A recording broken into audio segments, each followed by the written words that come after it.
2 വർഷം മുമ്പ് പുറത്തുവിട്ട വാർത്തയാണ് ഇപ്പോൾ ഒരു ജുഡീഷ്യൽ പരിശോധനയിൽ സാധൂകരിക്കപ്പെട്ടിരിക്കുന്നത് എന്നുള്ളതാണ്.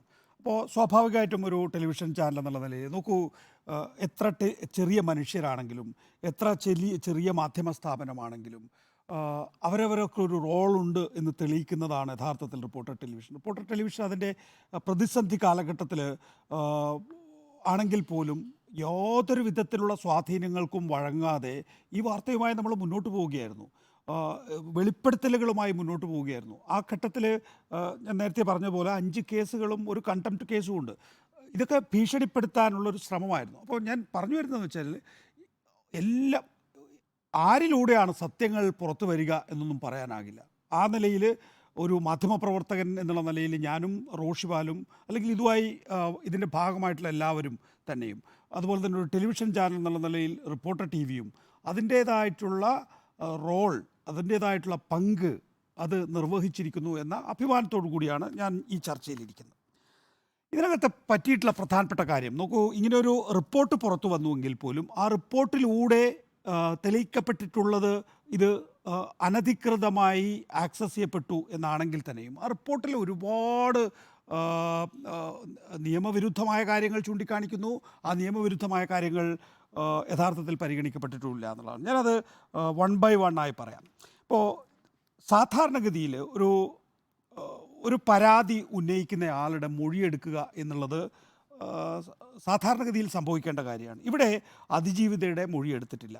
ഒരു കംപ്ലൈനൻറ്റിൻ്റെ മൊഴിയെടുക്കുക, എന്നിട്ട് അവർക്ക് എന്താണ് പറയാനുള്ളത് എന്നുള്ളത് ഈ സാധാരണഗതിയിൽ സംഭവിക്കേണ്ട കാര്യം മാത്രമല്ല, ഹൈക്കോടതിയിൽ ജസ്റ്റിസ് ബാബുവിൻ്റെ ജഡ്ജ്മെൻറ്റിലും അത് വളരെ വ്യക്തമായി പറയുന്നുണ്ട്. കംപ്ലൈനൻറ്റിൻ്റെ മൊഴിയെടുക്കേണ്ടതാണ് എന്നുള്ളത്. ഇതിനകത്ത് കംപ്ലൈനൻറ്റിൻ്റെ മൊഴിയെടുത്തിട്ടില്ല. ഒരു റിട്ടേൺ സബ്മിഷന് വേണ്ടി ഒരു കത്തയക്കുന്നുണ്ട്. ആ റിട്ടേൺ സബ്മിഷന് വേണ്ടി കത്തയക്കുന്നത് 28-ാം തീയതി 28/12/2013 റിട്ടേൺ സബ്മിഷൻ നൽകണമെന്ന് പറഞ്ഞ് ഒരു കത്ത് അയക്കുന്നുണ്ടെങ്കിൽ തന്നെയും പക്ഷെ അത് എത്തിയത് എന്നാണോ റിട്ടേൺ സബ്മിഷൻ നൽകാൻ വേണ്ടി കോടതി നിശ്ചയിച്ചിട്ടുള്ള സമയം അതിൻ്റെ തലേ ദിവസമാണ് കിട്ടുന്നത്. എൻക്വയറിയിലെ തെളിവ് കോപ്പി തന്നാൽ മാത്രമേ റിട്ടേൺ സബ്മിഷൻ നൽകാനാകൂ എന്ന് പറഞ്ഞുവെങ്കിൽ പോലും എറണാകുളത്തെ പ്രിൻസിപ്പൽ സെഷൻസ്, ഈ പരിശോധന നടത്തുന്ന എറണാകുളത്തെ പ്രിൻസിപ്പൽ സെഷൻസ് ജഡ്ജിയെ സംബന്ധിച്ചിടത്തോളം, അതായത് ഹണിയം വർഗീസിനെ സംബന്ധിച്ചിടത്തോളം അവർക്ക് അങ്ങനെ ഒരു റിട്ടേൺ സബ്മിഷൻ ആവശ്യമായി വന്നില്ല. അതിൻ്റെ അടിസ്ഥാനത്തിൽ അവർ ആ റിട്ടേൺ സബ്മിഷൻ ഇല്ലാതെ തന്നെ 8/1/2023 അതിജീവിതയുടെ മൊഴി ഇല്ലാതെ തന്നെ റിപ്പോർട്ട് എഴുതി എന്നുള്ളതാണ്. അപ്പോൾ ഒന്നാമത്തെ ഫണ്ടമെൻ്റൽ മിസ്റ്റേക്ക്, അതിജീവിതയുടെ റിട്ടേൺ സബ്മിഷൻ ഇല്ലാതെ, രേഖാമൂലമുള്ള മൊഴിയില്ലാതെ ഈ റിപ്പോർട്ട് എഴുതി എന്നുള്ളതാണ് ഏറ്റവും പ്രധാനപ്പെട്ട കാര്യം. പിന്നെ റിപ്പോർട്ട് എഴുതി കഴിഞ്ഞപ്പോൾ കോപ്പി തരാൻ അതിജീവിത ആവശ്യപ്പെടുന്നുണ്ട്. എന്നാൽ ഹണിയം വർഗീസ്, അതായത് എറണാകുളം പ്രിൻസിപ്പൽ സെഷൻസ് കോടതി അത് തള്ളുകയാണ് ചെയ്തിട്ടുള്ളത്. അപ്പോൾ ഇതിനൊരു വേറൊരു പശ്ചാത്തലമുണ്ട്. ഈ തരത്തിൽ മെമ്മറി കാർഡിലെ ദൃശ്യങ്ങൾ അനധികൃതമായി ആക്സസ് ചെയ്യപ്പെട്ടു എന്ന് വ്യക്തമായതിന് ശേഷം ഈ കാര്യങ്ങൾ അന്വേഷിച്ച് കണ്ടെത്തണം എന്ന് ഇതേ കോടതിയിൽ തന്നെ അതിജീവിത ആവശ്യപ്പെട്ടതാണ്. അന്ന് ആ ഹർജി തള്ളി. അതിനുശേഷം ജസ്റ്റിസ് കെ ബാബുവിൻ്റെ ബെഞ്ചിലേക്ക്, ഹൈക്കോടതിയിലേക്ക് അപ്പീലായി പോയപ്പോഴാണ് ഈ കാര്യം അന്വേഷിക്കേണ്ടതാണ് എന്ന് കണ്ടെത്തിയിട്ടുള്ളത്. അത് പ്രിൻസിപ്പൽ സെഷൻസ് ജഡ്ജാണ് അന്വേഷിക്കേണ്ടത് സാധാരണഗതിയിൽ. അതിൻ്റെ അടിസ്ഥാനത്തിലാണ് എറണാകുളം പ്രിൻസിപ്പൽ സെഷൻസ് കോടതിയിലേക്ക് ഈ കാര്യം വന്നിട്ടുള്ളത്. അങ്ങനെ താൻ തള്ളിയ ഒരു ഹർജി ഹൈക്കോടതിയിൽ അപ്പീലിലൂടെ അതിജീവിതയ്ക്ക് അനുകൂലമായ വിധി വരികയും അതിന്മേലൊരു അന്വേഷണം നടക്കുകയും ആ അന്വേഷണ റിപ്പോർട്ട് ചോദിച്ചപ്പോൾ ആ അന്വേഷണ റിപ്പോർട്ട് പോലും നൽകാൻ കഴിഞ്ഞില്ല, അല്ലെങ്കിൽ തയ്യാറായില്ല എന്നുള്ള ഒരു നിയമനിഷേധം അവിടെ നടന്നിട്ടുണ്ട്. ഞാനിതിൻ്റെ നാൾ വഴികളിലേക്കൊന്നും പോകുന്നില്ല. അതൊക്കെ കുറച്ച് കൂടുതൽ കാര്യങ്ങളാണ്. അതൊക്കെ പ്രേക്ഷകർക്ക് അറിയാവുന്നതായതുകൊണ്ട് ഞാൻ കൂട്ടിച്ചേർക്കുന്നില്ല അതിനോടൊപ്പം തന്നെ. ഏതായാലും മെമ്മറി കാർഡ് കോടതിയുടെ പരിഗണനയിലിരിക്കെ 3 തവണ അനധികൃതമായി പരിശോധിക്കപ്പെട്ടു എന്നുള്ളതാണ്. അതാണല്ലോ നമ്മളൊക്കെ കൊടുത്തിട്ടുള്ള വാർത്ത. നമ്മൾ കൊടുത്ത വാർത്ത എന്ന് പറഞ്ഞാൽ നമ്മളിങ്ങനെ സ്വയംഭൂവായി വന്ന വാർത്ത കൊടുക്കുകയല്ല ചെയ്തിട്ടുള്ളത്. ഇതിൻ്റെ വിശദമായ അന്വേഷണത്തിനിടയിൽ ഫോറൻസിക് പരിശോധന നടന്നിട്ടുണ്ട്. ആ ഫോറൻസിക് പരിശോധനാ ഫലങ്ങളിലൂടെയാണ് ഈ പറയുന്ന ദൃശ്യങ്ങൾ അനധികൃതമായി ആക്സസ് ചെയ്യപ്പെട്ടു എന്നുള്ള വിവരം നമ്മുടെ അടുത്തേക്ക് എത്തിയത്. അപ്പോൾ അത് റിപ്പോർട്ട് ചെയ്യുക മാത്രമാണ് നമ്മൾ ചെയ്തിട്ടുള്ളത് എന്നുള്ളതാണ്.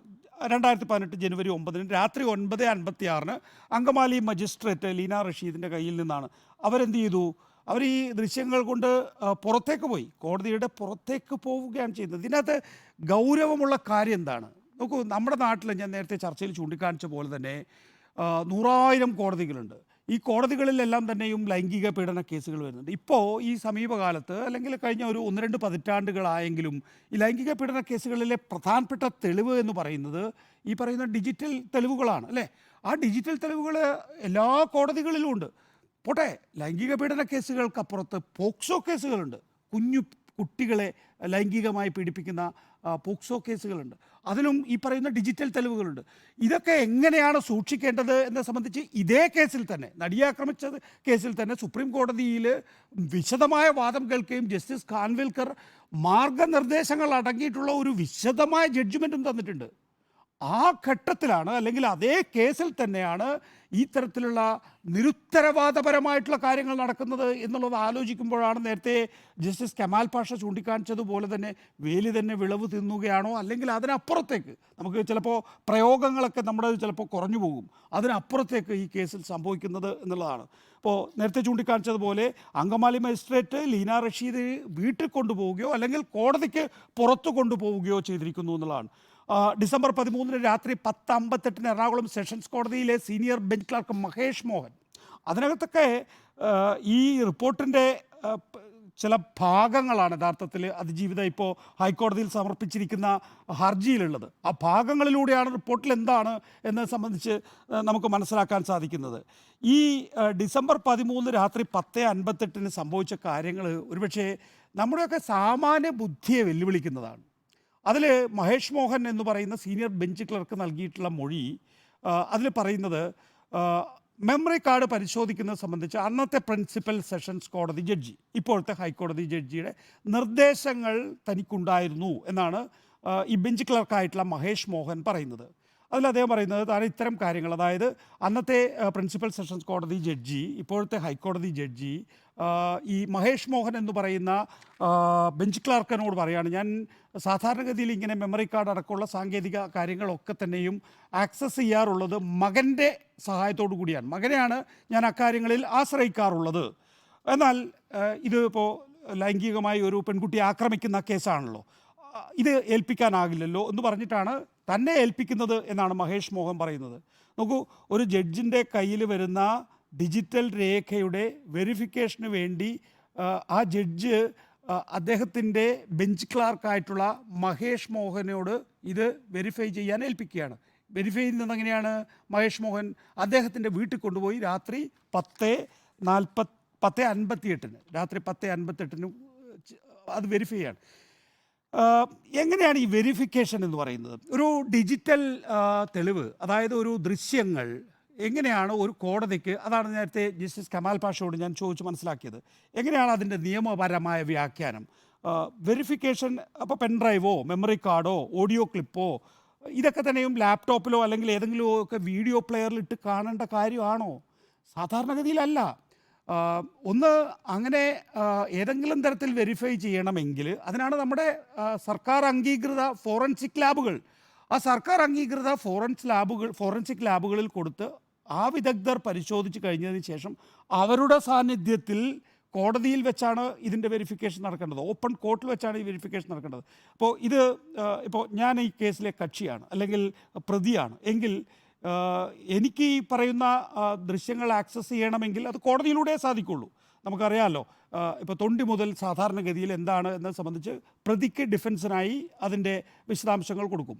എന്നതുപോലെ ഒരു ഡിജിറ്റൽ രേഖ പ്രതിക്ക് കൊടുക്കാൻ കഴിയില്ല. അതും ജസ്റ്റിസ് ഖാൻവിൽക്കറിൻ്റെ അടുത്തേക്ക് പോയി വിധി നിർണ്ണയിച്ചിട്ടുള്ളതാണ്. അപ്പോൾ ഇത് ഓപ്പൺ കോർട്ടിൽ പ്രതിഭാഗം അഭിഭാഷകന് കാണണമെങ്കിൽ പ്രോസിക്യൂഷൻ്റെ കൂടി സാന്നിധ്യത്തിൽ മാത്രമാണ് ഓപ്പൺ കോർട്ടിൽ അത് കാണിക്കാൻ കഴിയുക എന്നുള്ളതാണ്.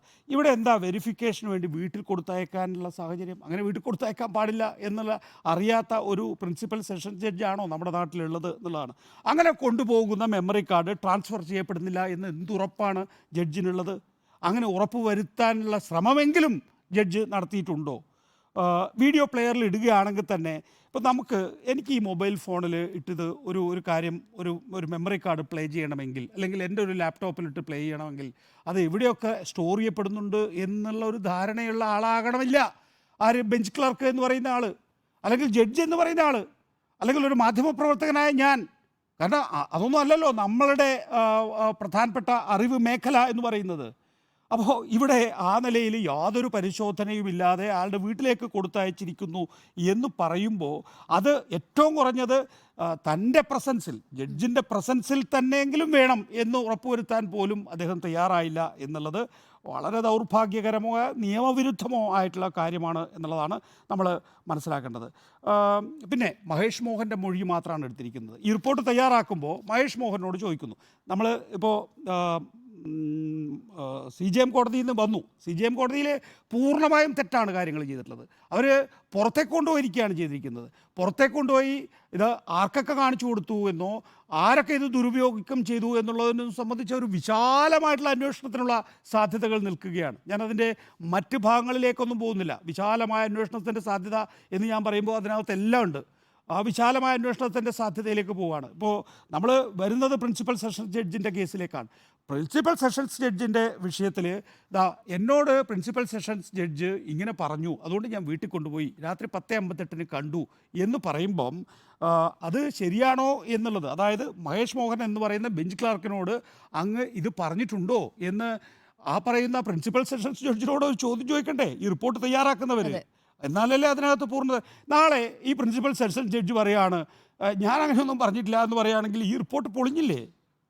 അപ്പോൾ അതുപോലും ചെയ്തിട്ടില്ല ഈ റിപ്പോർട്ടിൽ എന്ന് പറയുന്ന നിലയിലേക്ക് വളരെ ഉപരിപ്ലവം എന്ന നിലയിലല്ല, ശരിക്കും പറഞ്ഞാൽ തെറ്റിദ്ധരിപ്പിക്കുകയോ അല്ലെങ്കിൽ മറ്റെന്തൊക്കെയോ ലക്ഷ്യങ്ങളോടുകൂടി തന്നെയാണ് ഈ റിപ്പോർട്ട് തയ്യാറാക്കിയിരിക്കുന്നത് എന്നുള്ളതാണ്. ഈ വെരിഫിക്കേഷൻ, അതാണ് ഞാൻ നേരത്തെ ജസ്റ്റിസ് കമാൽ പാഷയോട് ചോദിച്ചത്, അതിൻ്റെ നിയമഭാഷ എന്താണെന്നുള്ളത്. സാധാരണഗതിയിൽ ഒരു തൊണ്ടി വന്നാൽ ഇത് വെരിഫൈ ചെയ്യുക, വെരിഫിക്കേഷൻ നടത്തുക എന്ന് പറഞ്ഞാൽ എണ്ണിത്തിട്ടപ്പെടുത്തുക. ഇപ്പോൾ 2 റാറ്റ് എൻ്റെ കയ്യിലുണ്ട്, ഈ 2 റാറ്റിൽ ഇത് എണ്ണിത്തിട്ടപ്പെടുത്തുക അല്ലെങ്കിൽ തൂക്കി നോക്കുക എന്നുള്ളതൊക്കെയാണ് സാധാരണഗതിയിൽ കോടതി ഭാഷയിൽ ഈ പറയുന്ന വെരിഫിക്കേഷൻ എന്ന് പറയുന്നത്. ഇവിടെ ഡിജിറ്റൽ തെളിവിനെ സംബന്ധിച്ചിടത്തോളം ആ നിലയിലുള്ള വെരിഫിക്കേഷൻ സാധ്യമല്ല. അതാണ് ഞാൻ നേരത്തെ പറഞ്ഞ ഒരു ജഡ്ജിക്കായാലും മാധ്യമപ്രവർത്തകരായ ഞങ്ങളെ സംബന്ധിച്ചിടത്തോളം ആണെങ്കിലും ഒരു വെരിഫിക്കേഷൻ എന്ന് പറയുന്നത് അതിൻ്റേതായിട്ടുള്ള എക്സ്പേർട്ട് വന്ന് ചെയ്യുക അല്ലെങ്കിൽ അവരുടെ ലാബിൽ അത് ചെയ്യുക. അത് തന്നെയാണ് ഈ കേസിൽ പല ഘട്ടങ്ങളിലും ചെയ്തിട്ടുള്ളത് എന്ന് നമ്മൾ മനസ്സിലാക്കിയിട്ടുള്ള കാര്യമാണ്. അപ്പോൾ വെരിഫിക്കേഷൻ എന്ന് പറയുന്ന വാക്കിനെ തെറ്റായി വ്യാഖ്യാനിച്ചിരിക്കുന്നു എന്നുള്ളതാണ്. മറ്റൊന്ന് നിയമവിരുദ്ധമായ കാര്യം. ജഡ്ജി പറഞ്ഞു ഞാൻ വീട്ടിൽ കൊണ്ടുപോയി ഫോണിലിട്ട് നോക്കി, ആ ഫോൺ എവിടെ എന്ന് ചോദിച്ചപ്പോൾ അത് നശിപ്പിച്ചു ഒരാൾ. മൈക്രോമാക്സ് എന്ന് പറയുന്നൊരു ഫോണുണ്ട്, ആ ഫോൺ നശിപ്പിച്ചു എന്ന് പറയാണ്. വേറൊരു ഫോൺ കളഞ്ഞുപോയി എന്ന് പറയാണ്. അപ്പോൾ നമ്മളൊരു കുറ്റം ചെയ്തു, കുറ്റം ചെയ്തപ്പോൾ ഫോണിലൂടെയാണ് ആ കുറ്റം ചെയ്തിട്ടുള്ളത്. അപ്പോൾ ഞാൻ എൻ്റെ ഡിഫൻസിന് സാധാരണഗതിയിൽ പറയുക എന്താണ്, എൻ്റെ കയ്യിൽ ഫോൺ കളഞ്ഞു പോയി എന്ന് പറയും അല്ലേ? അതല്ലാതെ ഞാൻ കൊണ്ടുപോയി തെളിവ് കൊടുക്കുമോ? ഇല്ലല്ലോ. അപ്പോൾ ഒരു ജുഡീഷ്യൽ ഓഫീസർ തന്നെ അല്ലെങ്കിൽ ജീവനക്കാർ തന്നെ നിയമവിരുദ്ധമായ കാര്യങ്ങൾ ചെയ്യുകയാണ് ചെയ്യുന്നത് എന്നുള്ളത്. അതിനകത്ത് തന്നെ രസകരമായ വേറൊരു കാര്യം എന്ന് പറയുന്നത്, പിന്നീട് ഇതിൻ്റെ ഈ കളഞ്ഞുപോയൊരു ഡേറ്റിനെ കുറിച്ച് പറയുന്നുണ്ട്. അദ്ദേഹം പറയുന്നു ഇന്ന ദിവസമാണ്, ഇന്ന യാത്രക്കിടയിലാണ് എൻ്റെ ഈ ഫോൺ കളഞ്ഞു പോയതെന്ന് പറയുന്നു. പിന്നീട് അതൊരു നിയമവിരുദ്ധമായ കാര്യമല്ല എന്ന് കാണിക്കാൻ വേണ്ടി ജഡ്ജി വേറൊരു പണി ചെയ്യുന്നുണ്ട്. എന്താണെന്നറിയാമോ? ഈ പറയുന്ന ഇയാളുടെ മൊഴി പറയുന്നത് എന്ന് വെച്ചാൽ, ഞാൻ ആ പറയുന്ന വീഡിയോ പ്ലേ ചെയ്യുന്ന സമയത്ത് ഇത് എവിടെയെങ്കിലും റെക്കോർഡ് ചെയ്യപ്പെട്ടോ എന്ന് പരിശോധിച്ചു എന്നാണ്. അപ്പോൾ കളഞ്ഞു പോയി എന്ന് പറയുന്ന ഡേറ്റ് എന്ന് പറയുന്നത് ഒരു ഡേറ്റ്, അത് കഴിഞ്ഞ് കുറേ കാലം കഴിഞ്ഞിട്ടാണ് ഈ വാർത്ത പുറത്തു വരുന്നത്. അപ്പോഴാണ് ഇയാൾ ഇത് പ്രശ്നമായി എന്ന് അറിയുന്നത്. അപ്പോൾ ഈ കളഞ്ഞു പോയ ഫോൺ എന്ത് ചെയ്യുന്നു, അയാൾ ഈ പറയുന്ന ഇത് റെക്കോർഡ് ചെയ്യപ്പെട്ടിട്ടുണ്ടോ എന്ന് വെച്ചിട്ട് പരിശോധിക്കുക. ഇത് രണ്ടും ആ റിപ്പോർട്ടിൽ കിടക്കുക, 2 ഇതിലായി കിടക്കുകയാണ്. മുകേഷ് സാർ, ഇതിൽ നീതിപീഠം അതുമായി ബന്ധപ്പെട്ട ആളുകൾ അവരുടെയൊക്കെ ഒരു വിശ്വാസ്യത പോലും ചോദ്യം ചെയ്യപ്പെടുന്ന രീതിയിലാണ് ഈ വിഷയം ഇപ്പോൾ എത്തി നിൽക്കുന്നതല്ലേ? പിന്നെ സംശയം എന്താ കാര്യത്തിൽ നീതിപീഠത്തിൻ്റെ വിശ്വാസ്യതയെ ചോദ്യം ചെയ്യുന്നുണ്ട് എന്ന് പറയാൻ എനിക്ക് യാതൊരു മടിയുമില്ല. അതിനകത്ത് ഞാൻ പറഞ്ഞല്ലോ നേരത്തെ, എൻ്റെ പേരിൽ 5 FIR-ഉം ഒരു കണ്ടംപ്റ്റ് ഓഫ് കേസും ഉണ്ട്. ഞാൻ ആ കേസുമായിട്ടൊക്കെ മുന്നോട്ട് പോകുന്നതിൻ്റെ കാര്യം എന്ന് പറഞ്ഞാൽ എനിക്ക് നല്ല ബോധ്യമുണ്ട് ഇനി അതിനകത്ത് വധശിക്ഷ വിധിച്ചാലും ഞാൻ ഈ കേസിൽ നിന്ന് പിൻവാങ്ങുന്ന പ്രശ്നമില്ല എന്നുള്ളതാണ്. അതുകൊണ്ട് നീതിപീഠത്തിന് ഇക്കാര്യത്തിൽ പിഴവ് പറ്റി എന്നുള്ള കാര്യത്തിലൊരു സംശയവുമില്ല. അത് ഒരിക്കൽ കൂടി അരക്കെട്ടുറപ്പിക്കുകയാണ് ഈ റിപ്പോർട്ട് എന്നുള്ളത്. നമുക്ക് ഈ അതിജീവിത ഉന്നയിച്ച വിഷയം എന്ന് പറയുന്നത് ആർട്ടിക്കിൾ 14 പ്രകാരം അവരുടെ അവകാശം ലംഘിക്കപ്പെട്ടിട്ടുണ്ട്. അവർ ലൈംഗികമായി ആക്രമിക്കപ്പെട്ടു. നമ്മളെല്ലാം ലൈംഗികമായി, പുരുഷനാണെങ്കിലും സ്ത്രീയാണെങ്കിലും ലൈംഗികമായി ആക്രമിക്കപ്പെടാം. ലൈംഗികമായി ആക്രമിക്കുന്ന ദൃശ്യങ്ങൾ എടുത്ത് നമ്മളെ ബ്ലാക്ക്മെയിൽ ചെയ്യുക എന്നുള്ളതാണല്ലോ. അതൊരു കുറ്റകൃത്യമാണ്. ആ കുറ്റകൃത്യം നമ്മൾ എന്ത് ചെയ്യുന്നു? കോടതിയിൽ റിപ്പോർട്ട് ചെയ്യുന്നു, അല്ലെങ്കിൽ പോലീസിൽ റിപ്പോർട്ട് ചെയ്യുന്നു, അത് കോടതിയിലെത്തുന്നു. ഇക്കാര്യത്തിൽ എനിക്ക് നീതി വേണം എന്നുള്ളതാണ്. ഞാൻ ലൈംഗികമായി ആക്രമിക്കപ്പെട്ടിരിക്കുന്നു എന്ന് ഒരു പെൺകുട്ടി പോയി പറയാം. അതുകൊണ്ട് അവർക്ക് നഷ്ടമേ ഉള്ളൂ. അവർക്ക് അവർ ലൈംഗികമായി ആക്രമിക്കപ്പെട്ടതുകൊണ്ട് ഉണ്ടായിട്ടുള്ള അവരുടെ ശരീരപരമായ വേദന, അവരുടെ മാനഹാനിയൊക്കെ അവിടെ നിൽക്കുകയാണ്. പിന്നീട് അവരെന്ത് ചെയ്യുന്നു? കോടതി, പോലീസ് സ്റ്റേഷനുകളിൽ കയറിയിറങ്ങേണ്ടി വരുന്നു, കോടതികളിൽ വിവിധങ്ങളായിട്ടുള്ള അന്വേഷണത്തിൻ്റെ ഭാഗമാകേണ്ടി വരുന്നു. അപ്പോൾ പീഡനപർവം തന്നെയാണ് യഥാർത്ഥത്തിൽ അവിടെ ഉണ്ടാകുന്നത്. അപ്പോഴും അതിജീവിത തുടർന്നും ആ കേസുമായി മുന്നോട്ട് ഒരതിജീവിതയല്ല, നമ്മുടെ മുന്നിൽ കുറേ അതിജീവിതമാരുണ്ടല്ലേ. ആ അതിജീവിതമാരൊക്കെ തന്നെയും തുടർന്നും ആ കേസുമായി മുന്നോട്ട് പോകുന്നതിൻ്റെ കാരണം എന്താണ്? ഇനി വരാനിരിക്കുന്ന ചില ആളുകളുണ്ട് അല്ലേ, നമ്മുടെ പുതിയ തലമുറയുണ്ട്. അവർക്കുണ്ടാകാൻ സാധ്യതയുള്ള കാര്യങ്ങൾ ഇല്ലാതാക്കാൻ കഴിയുമോ എൻ്റെ ഈ പോരാട്ടം കൊണ്ട്? അല്ലെങ്കിൽ അവർക്ക് സുഗമമായ ഒരു കോടതി നടപടികൾ കിട്ടുമോ? ഇത് മാത്രമാണ് ഈ കേസിലെ അതിജീവിതം ചെയ്തുകൊണ്ടിരിക്കുന്നത്. അല്ലാതെ അവർക്കിനി ഒരു നീതിയും കിട്ടാനില്ല. അവരെ സംബന്ധിച്ചിടത്തോളം അവർ ഈ കേസ് തുറന്നു പറഞ്ഞതിലൂടെ തന്നെ അവരുടെ നിയമപരമായിട്ടുള്ള ദൗത്യം പൂർത്തിയാക്കി കഴിഞ്ഞിരിക്കും. ഞാൻ പറഞ്ഞു വരുന്നതെന്ന് വെച്ചാൽ അവർ ആർട്ടിക്കിൾ 14 പ്രകാരം അവരുടെ അവകാശം ലംഘിക്കപ്പെട്ടിട്ടുണ്ടോ എന്ന് അറിയുന്നതിന് വേണ്ടിയിട്ടാണ്. അപ്പോൾ അവിടെയാണ് ഈ റിപ്പോർട്ടിൽ ചില ജീവനക്കാരെ ബലിയാടാക്കിയിരിക്കുന്നത്, അവരുടെ ഫോണുകൾ നശിപ്പിക്കുകയോ കാണാതാവുകയോ ചെയ്യുന്നത്, ആ നിലയിൽ തെളിവുകൾ നശിപ്പിക്കപ്പെട്ടതായി കോടതി തന്നെ റിപ്പോർട്ട് സമർപ്പിക്കുന്നത്. റിപ്പോർട്ട് സമർപ്പിക്കുമ്പോൾ അക്കാര്യത്തിലൊരു ഇൻവെസ്റ്റിഗേറ്റീവ് ഏജൻസിയുടെ സഹായം തേടാമെന്നുള്ള കേരള ഹൈക്കോടതിയുടെ ഉത്തരവ് യഥാർത്ഥത്തിൽ ഈ പ്രിൻസിപ്പൽ സെഷൻസ് കോടതി ജഡ്ജി തന്നെ നിരാകരിക്കുന്നു. അപ്പോൾ ഏത് പ്രതിയും പറയുന്ന കാര്യങ്ങൾ ആ പ്രതി അവരെ പ്രതി ചേർക്കാതെ അവർ പറയുന്നത് എന്താണെന്നറിയോ? ഇതിൻ്റെ ഫൈനൽ റിപ്പോർട്ടിൽ എന്താ അവർ പറയുന്നതെന്നറിയോ? അവസാന വാചകങ്ങൾ എങ്ങനെയാണെന്നറിയോ? 118 എന്ന് പറയുന്ന നടിയെ ആക്രമിച്ച കേസുണ്ടല്ലോ, ആ നടിയെ ആക്രമിച്ച കേസിൻ്റെ കൾമിനേഷൻ പോയിന്റിൽ ഞാൻ ഇതും തീർപ്പാക്കി തരാം എന്നുള്ളതാണ്. അതൊന്നും അവരോട് പറയാൻ പറഞ്ഞിട്ടില്ല. അവരോട് ഹൈക്കോടതി ഉത്തരവ് അവരോട് ഈ കാര്യങ്ങൾ പരിശോധിക്കാനും അന്വേഷണ ഏജൻസികളുടെ സഹായത്തോടു കൂടി കുറ്റക്കാരെ കണ്ടെത്തി നിയമപരമായ നടപടി, IPC പ്രകാരം നിയമപരമായ നടപടി എടുക്കാനാണ്. അവർ പറയുന്നത് അങ്ങനെ IPC നടപടിയൊന്നും എടുക്കണ്ട, ഞാൻ മറ്റേ നടിയാക്രമിച്ച കേസിലെ കൾമിനേഷൻ പോയിന്റിൽ ഞാൻ ഇത് ഒത്തുതീർപ്പാക്കി തരാം എന്നുള്ള നിലയിൽ റിപ്പോർട്ട് അവതരിപ്പിച്ച് വിടുകയാണ് ചെയ്തിട്ടുള്ളത് എന്നുള്ളതാണ്. അപ്പോൾ ഈ ദൃശ്യങ്ങൾ വളരെ പ്രധാനപ്പെട്ട ചില ചോദ്യങ്ങളുണ്ട്. ഈ ദൃശ്യങ്ങൾ കോപ്പി ചെയ്ത് പ്രതിയെ സഹായിച്ചിട്ടുണ്ടോ എന്നുള്ളത്. നോക്കൂ, ദിലീപിൻ്റെ ഈ കേസിൻ്റെ നാൾവഴികൾ പരിശോധിച്ചിട്ടുള്ളവർക്കറിയാം. ദിലീപിൻ്റെ സഹോദരൻ അനൂപിൻ്റെ ഫോണിൽ നിന്നും ഈ ദൃശ്യങ്ങളുടെ വെർബാറ്റിം കണ്ടെടുത്തിട്ടുണ്ട്. അതായത് വെർബാറ്റിം എന്ന് പറയുമ്പോൾ നമ്മൾ സാധാരണഗതിയിൽ വെർബാറ്റിം എന്ന് പറയുന്ന പദം ഉപയോഗിക്കുന്ന എവിടെയാണ്? ഒരാളുടെ പ്രസംഗത്തിൽ അയാളുടെ പ്രസംഗം നമ്മൾ അതേപോലെ തന്നെ എഴുതിയെടുക്കുക എന്നുള്ളതല്ലേ. ഇതിനകത്ത് ഡയലോഗില്ലല്ലോ, ഇതൊരു ലൈംഗിക അതിക്രമമാണല്ലോ. പക്ഷേ അതിൻ്റെ സീൻ ബൈ സീൻ, ആ സമയത്ത് ആ പെൺകുട്ടി ഏതെങ്കിലും തരത്തിൽ ഒച്ചയുണ്ടാക്കിയിട്ടുണ്ടോ, ആ സമയത്ത് അക്രമിയായിട്ടുള്ള പൾസർ സുനി എന്തെങ്കിലും തരത്തിൽ ഒച്ചയുണ്ടാക്കിയിട്ടുണ്ടോ എന്ന് പറയുന്നത് വെർബാറ്റിം ഈ അനൂപിൻ്റെ ഫോണിൽ നിന്ന് കണ്ടെടുത്തിട്ടുണ്ട്. അപ്പോൾ അനൂപിൻ്റെ ഫോണിലേക്ക് എങ്ങനെയാണ് എത്തിയത്? അവിടെയാണ് അങ്കമാലി മജിസ്ട്രേറ്റ് കോടതിയിൽ പ്രതിയായിട്ടുള്ള ദിലീപിനും അഭിഭാഷകർക്കും ഇത് കാണാനുള്ള അവസരം ലഭിച്ചിട്ടുണ്ട് എന്നുള്ളത് നമുക്കറിയാവുന്ന കാര്യമാണ്. പക്ഷേ അങ്ങനെ കാണാൻ അങ്കമാലി കോടതിയിൽ വെച്ച് കണ്ടിട്ടുണ്ടെങ്കിൽ തന്നെയും ഈ നിലയിൽ വെർബാറ്റിം എഴുതിയെടുക്കാൻ കഴിയില്ല. കാരണം ആ സമയത്ത് അവിടെ ഉണ്ടായിരുന്ന APP മൊഴി നൽകിയിട്ടുണ്ട്. പ്രസൂൺ എന്ന് പറയുന്ന APP മൊഴി നൽകിയിട്ടുണ്ട്. അവർ കണ്ടിട്ടുള്ളത് വളരെ വേഗത്തിൽ കണ്ടുപോയതാണ്. ചില സീനുകൾ അങ്ങോട്ടും ഇങ്ങോട്ടൊക്കെ മറച്ചു നോക്കിയിട്ടുണ്ടെങ്കിൽ പോലും ഈ നിലയിലുള്ള വെർബാറ്റിം എഴുതാൻ അവർക്ക് കഴിയില്ലായിരുന്നു എന്നുള്ള ഇവിടെയാണ് പ്രധാനപ്പെട്ട ചോദ്യം വരുന്നത്. ഈ ദൃശ്യങ്ങൾ കോപ്പി ചെയ്ത് പ്രതിയെ സഹായിച്ചിട്ടുണ്ടോ എന്നുള്ളതാണ്. പ്രതിക്ക് ഈ പറയുന്ന കോപ്പി കിട്ടാതെ ബാലേന്ദ്രകുമാറിൻ്റെ മൊഴിയിൽ ബാലേന്ദ്രകുമാർ മൊഴി എന്താണ് പറയുന്നത്? ബാലേന്ദ്രകുമാർ ദിലീപിൻ്റെ വീട്ടിലിരുന്ന് ദിലീപ് ഇത് കാണുന്നത് ബാലേന്ദ്രകുമാർ കണ്ടു എന്നുള്ളതാണ് മൊഴി. അപ്പോൾ എന്നിട്ട് ബാലേന്ദ്രകുമാറിനെ ക്ഷണിക്കുകയാണ്, ഈ ദൃശ്യങ്ങൾ കാണണോ എന്ന് ചോദിച്ച് ക്ഷണിക്കുകയാണ്. വേണ്ട എന്ന് ബാലേന്ദ്രകുമാർ പറഞ്ഞു ഒഴിയുന്നു. അപ്പോൾ ദിലീപ് അത് കണ്ടുന്നു, അതിന് ശബ്ദം കൂട്ടുന്നു. മാത്രമല്ല ആ സമയത്ത് ലാൽ മീഡിയയിൽ കൊണ്ടുപോയി ഈ ഓഡിയോ എൻഹാൻസ് ചെയ്ത് കേട്ടു എന്നാണ് പറയുന്നത്. ആ നിലയിലാണ് നമ്മൾ അനൂപിൻ്റെ ഫോണിൽ ഇതിൻ്റെ വെർബാറ്റിം കാണുന്നത് എന്നുള്ളതാണ്. അപ്പോൾ ദൃശ്യങ്ങൾ ചോർത്തി പ്രതിയെ സഹായിച്ചിട്ടുണ്ടോ എന്നുള്ളതാണ്. ഈ നടി എന്ന് പറയുന്നത് എൻ്റർടൈൻമെൻറ്റ് ബിസിനസ്സിൽ വളരെ സുപ്രസിദ്ധയായ നടിയാണ്. അവരെ ആക്രമിക്കുന്ന ദൃശ്യങ്ങളാണ്. അത് ആർക്കൊക്കെ ഷെയർ ചെയ്യപ്പെട്ടു? നോക്കൂ, നമ്മൾ നേരത്തെ പറഞ്ഞില്ലേ നടിയുടെ നീതിയെക്കുറിച്ച്. നാളെ ഇത് ഡാർക്ക് വെബിലോ അല്ലെങ്കിൽ നാളെ ഒരുപക്ഷെ ഇൻ്റർനെറ്റിലാകെ തന്നെയോ ഇത് പ്രചരിച്ചാലുണ്ടാകുന്ന അവസ്ഥ എന്താണ്? സുജി ഒരു പെൺകുട്ടിയാണല്ലോ, എന്തായിരിക്കും അവസ്ഥ? അത്രയും ഗൗരവമായി കൈകാര്യം ചെയ്യേണ്ട ഒരു വിഷയമാണ് കോടതികളിൽ നിരുത്തരവാദപരമായി അല്ലെങ്കിൽ ക്രിമിനൽ മനസ്സോടുകൂടി ദുരുപയോഗിക്കപ്പെട്ടിരിക്കുന്നത് എന്നുള്ളതാണ്. മാത്രമല്ല ചെയ്തിരിക്കുന്നത്, ഇതിനകത്ത് 118 എന്ന് പറയുന്ന നടിയെ ആക്രമിച്ച കേസിലെ മൊഴിയാതെ അതേപടി ഈ പറയുന്ന principal sessions judge honey M Varghese report തയ്യാറാക്കാൻ ഏൽപ്പിച്ചിരിക്കുന്നത് വളരെ ഗൗരവമായിട്ടുള്ള ഒരു കേസാണ് എന്ന് മാത്രമല്ല, അവരെ സംബന്ധിച്ചിടത്തോളം, അതിജീവിതയെ സംബന്ധിച്ചിടത്തോളം ഈ കേസിൽ അന്തിമമായി ഇക്കാര്യത്തിൽ നീതി കിട്ടാൻ വേണ്ടി അവർ ഹൈക്കോടതിയിലേക്ക് വീണ്ടും പോയിരിക്കുകയാണ്. ഹൈക്കോടതിയിൽ പോയി അവരുന്നയിച്ച പ്രധാനപ്പെട്ട കാര്യമെന്ന് പറയുന്നത് IG റാങ്കിൽ കുറയാത്ത ഓഫീസറുടെ നേതൃത്വത്തിൽ അന്വേഷണം വേണമെന്നുള്ളതാണ്.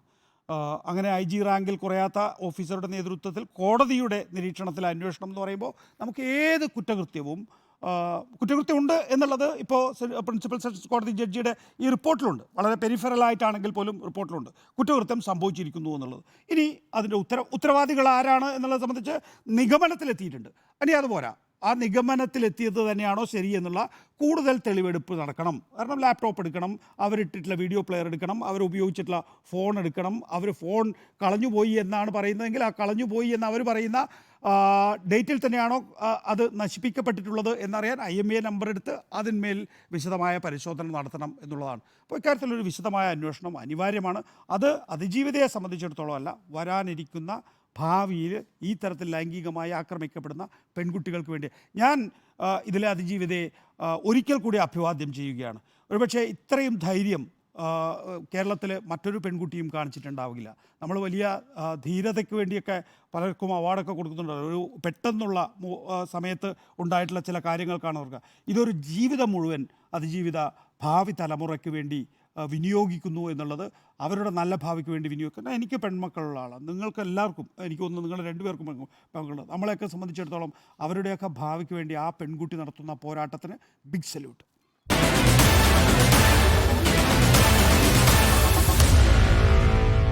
Meet the editors.